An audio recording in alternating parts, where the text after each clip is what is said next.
সর্বশেষ যে কথাটি বলবো, জনাব নুরুল হক নূর, বেগম খালেদা জিয়া, রাষ্ট্রপতি মির্জা ফখরুল ইসলাম আলমগীর, জামাতের আমির চরমোনাই পীর সাহেব, এনসিপির নাহিদুল ইসলাম, উপদেষ্টা আসিফ মাহমুদ সজীব ভুইয়া সহ যে সকল নেতৃবৃন্দরা তার খোঁজখবর নিয়েছেন, হসপিটালে এসেছেন, তাদের সবাইকে ধন্যবাদ জানিয়েছেন। পাশাপাশি ঢাকা মেডিকেল কর্তৃপক্ষকেও জনাব নুরুল হক নূর ধন্যবাদ জানিয়েছেন।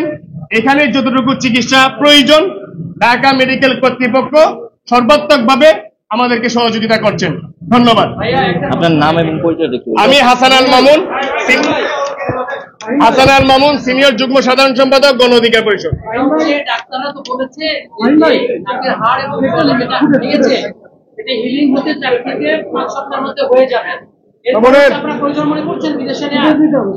ডাক্তাররা যে কথাটি বলেছেন তার শারীরিক যে এখন অবস্থা, এটি স্টেবল হইতে 4 থেকে 5 সপ্তাহ সময় লাগবে। আমরা ডাক্তারের সাথে কথা বলেছি, কিন্তু হাড়ের কথা উনি স্পেসিফিক ভাবে কিন্তু বলেন নাই।